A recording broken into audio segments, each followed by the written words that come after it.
आप चाहते हो कि गरीब का बेटा भी राजनीति में आगे बढ़े तो आप लोगों ने इस गरीब के बेटे का साथ देना पड़ेगा। वो आदमी कांग्रेस पार्टी का सिंबल लेकर के आए हैं जो पिछले 45 साल से इस हल्के के दोषी हैं, इस हल्के के साथ धोखा कर रहे हैं।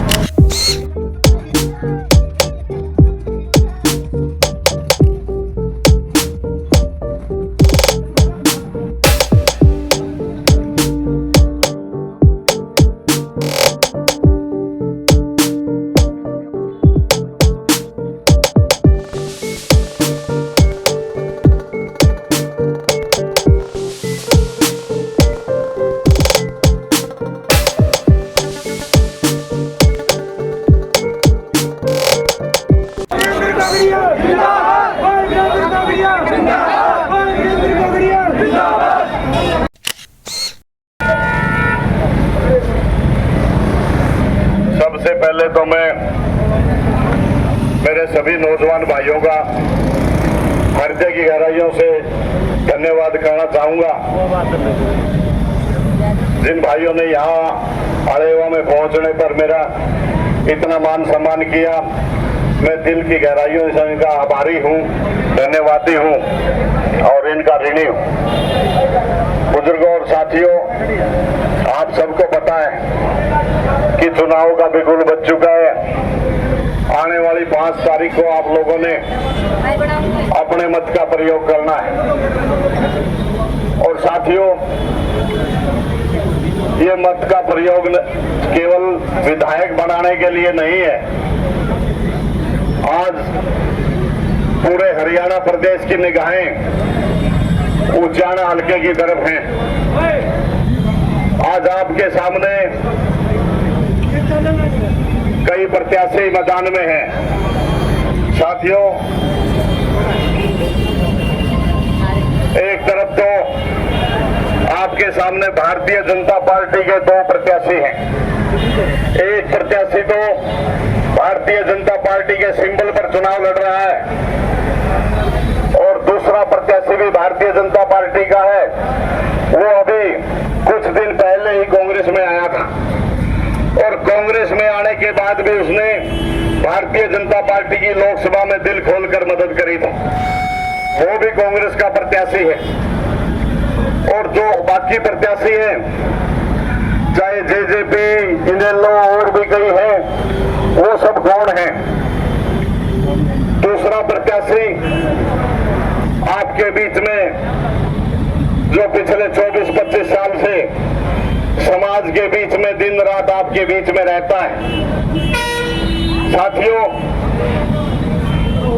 वो प्रत्याशी जो आपके बीच में है, आपका अपना बेटा, इस समाज का बेटा, लगभग पिछले 24 साल से कांग्रेस पार्टी की भी दिन रात सेवा करने लग रहे हैं। कांग्रेस पार्टी के लिए दिन रात मेहनत करके, अपना खून पसीना बहा करके, अपना सब कुछ कांग्रेस पार्टी पर न्यौछावर करके, उस आपके बेटे ने पिछले 24 साल में कांग्रेस को, जब स्वर्गीय श्री भाग सिंह छात्र ने चुनाव लड़ा था, 1837 वोट भाग सिंह छात्र की आई थी। उस दिन आपके इस बेटे ने कांग्रेस का झोला उठाया था जिम्मेदारी के साथ। और आज उसने दिन रात अथक मेहनत करके अपना सारा सब कुछ कांग्रेस पार्टी पर न्यौछावर करके आज कांग्रेस पार्टी को इस स्थिति में पहुंचा दिया कि अगर कांग्रेस पार्टी आपके उस बेटे को अपना सिंबल देती तो 1 लाख वोट कांग्रेस पार्टी के आने थे। साथियों,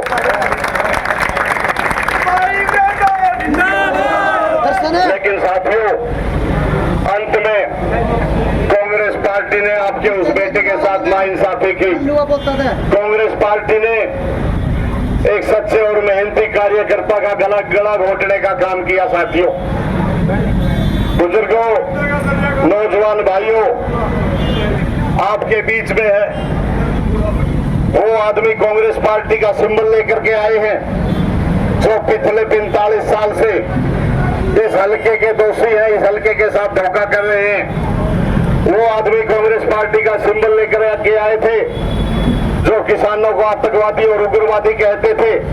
वो आदमी कांग्रेस पार्टी का सिंबल लेकर के आए हैं जो संसद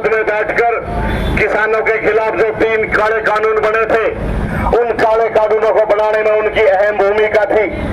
साथियों, कांग्रेस का सिंबल वो आदमी लेकर के आए हैं जो हादसे के अंदर किसानों के खिलाफ ट्रैक्टर रैली निकाल रहे थे और कह रहे थे कि असली किसान तो वो है जो ट्रैक्टर रैली निकाल रहे हैं, और जो बॉर्डर पर और टोलों पर बैठे हैं वो सब आतंकवादी और उग्रवादी हैं। साथियों, भाइयों, फैसला आप लोगों के हाथ में है।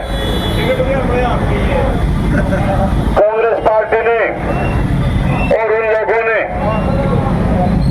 टिकट मेरी खोज ली, लेकिन मैं उनको ये कहना चाहूंगा कि जो पिछले 24 साल के अंदर मैंने लोगों के साथ अपना रिश्ता बनाया है, उस रिश्ते को कैसे तोड़ेंगे वो लोग।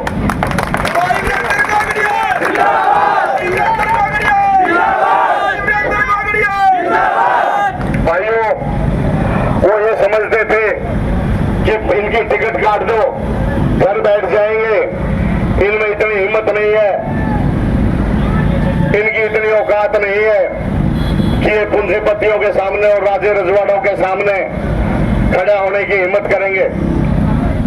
लेकिन साथियों, आपके इस बेटे ने अपना सब कुछ न्यौछावर करके पिछले 10 साल से उनके साथ छाती अड़ाए हुए हूं।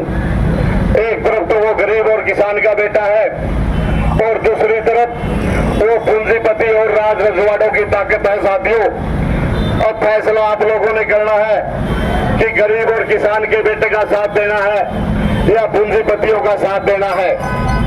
मैं आपको एक बात और कहना चाहूंगा कि चुनाव विधायक बनाने का चुनाव नहीं है भाइयों, यह चुनाव गरीब किसान और मजदूर के बेटों का राजनीतिक वजूद बचाने का चुनाव है। भाइयों, अगर आप चाहते हो कि गरीब किसान और मजदूर के बेटों का राजनीतिक वजूद बने, अगर आप चाहते हो कि गरीब का बेटा भी राजनीति में आगे बढ़े, तो आप लोगों ने इस गरीब के बेटे का साथ देना पड़ेगा।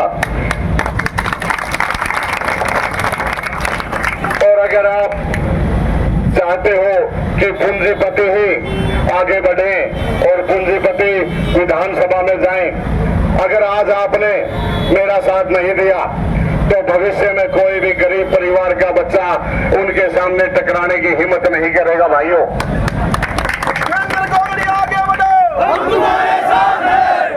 आगे बढ़ो, हम तुम्हारे साथ हैं। मैं एक बात और आपको बताना चाहूंगा, जब तक आपके बीच का कोई बच्चा जो गरीब का, किसान का, मजदूर का कोई बेटा विधानसभा में नहीं जाएगा, इसी तरह आपके खिलाफ कानून बनते रहेंगे, इसी तरह आपको धरने और प्रदर्शन करने पड़ेंगे। लेकिन जब आपका बेटा, कोई आपके बीच का किसान का और मजदूर का बेटा विधानसभा में बैठेगा, तो वो अपनी कलम से कानून बनाएगा और उन कानून को बनाने में भागीदारी करेगा, और निश्चित रूप से उसके अंदर, उसके मन में जो दर्द है, वो उस दर्द को वहां विधानसभा में उठाने का काम करेगा। और जो एक तरफा फैसला विधानसभा और लोकसभा में आप लोगों के खिलाफ होता है, वो उन फैसलों को रोकने की हिम्मत करेगा। भाइयों, मैं सिर्फ ये नहीं कह रहा कि मेरी लड़ाई सिर्फ विधायक बनने की, मैं ये चाहता हूं अगर आज आप एक किसान और गरीब के बेटे की मदद करते हैं तो कल अनेकों किसान और गरीब के बेटों का भविष्य सुरक्षित होगा। अनेकों किसान और मजदूर के बेटे विधानसभा और लोकसभा में जाएंगे। साथियों, मेरी आपसे प्रार्थना है कि मैंने जो ये पूंजीपतियों के खिलाफ लड़ाई शुरू करी है, जो ये राजघरानों के खिलाफ लड़ाई शुरू करी है, अगर आप इसमें मेरे हिमायती बनना चाहते हो, अगर आप चाहते हो कि आपका बेटा इस लड़ाई को जीते, तो आने वाली 5 तारीख को एक गरीब किसान के बेटे के सिर पर हाथ रख देना। साथियों,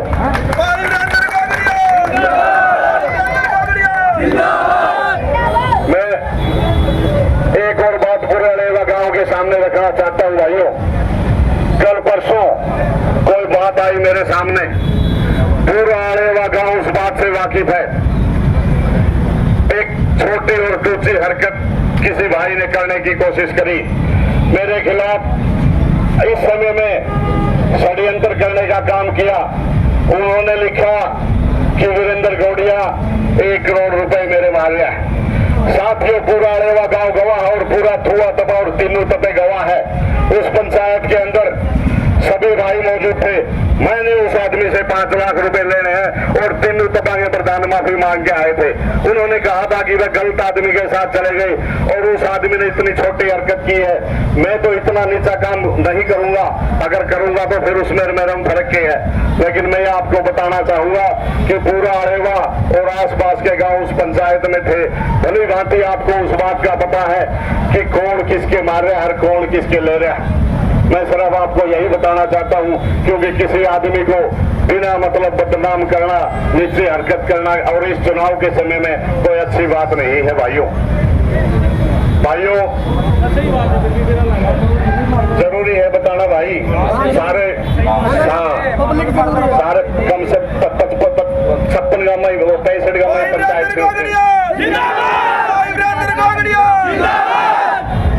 भाइयों, मैं तो अंत में आपको इतना ही कहना चाहूंगा कि भाई अगर चाहते कोई हमारा दर्द बयां करने वाला कोई भाई विधानसभा में चाहे, क्योंकि भाइयों मैं एक गरीब और किसान का बेटा हूं, मेरे दिल में भी वही दर्द है जो आम आदमी के दिल में दर्द है। मेरे दिल में दर्द है जो किसान के दिल में दर्द है, क्योंकि मैं भी खेती करता हूं। मेरे दिल में वही दर्द है जो एक मजदूर के दिल में दर्द है। तो साथियों, अगर आप ये चाहते हो कि हमारे भी दर्द की कोई दवा बने, तो आने वाली 8 तारीख को आपके इस बेटे को आशीर्वाद देके विधानसभा में भेजने का काम करें। मैं एक बात आपको बताना चाहूंगा कि आज मेरा पूरा गांव 36 बिरादरी चुनाव लड़ रही है। मेरे आसपास के सभी गांव और उधर बड़ौदा, खटखट, करसिंधु, छातर, तेगा और भाई अरेवा का इतना प्यार जो मैंने मिला है, मैं अगर 7 जन्म भी ले तो इन नौजवान भाइयों का कर्जा 7 जन्म में भी नहीं उतार सकता। एक बात और कहूं भाई, निर्दलीय प्रत्याशी के तौर पर चुनाव लड़ रहा हूं। आप भाइयों का जो फैसला होगा, अगर आपकी और परमात्मा के आशीर्वाद से विधानसभा में पहुंचा, जो आपका फैसला होगा वही फैसला मैं समाज का फैसला मानने का काम करूंगा। जो आदेश समाज देगा वही काम करूंगा। अगर आपको लगे कि विधानसभा में जाने के बाद आपका ये बेटा आपके हिसाब से या समाज के हिसाब से नहीं चल रहा, तो मेरी बाह पकड़ के काटियो, दूसरे दिन इस्तीफा फेंक कर आपके बीच में आ जाऊंगा। आप सब भाइयों ने मेरी बात सुनी, इतना मान सम्मान दिया, इसके लिए मैं सभी भाइयों का दिल की गहराइयों से हार्दिक स्वागत और धन्यवाद करता हूं। आप लोगों का बहुत बहुत धन्यवाद। जय हिंद।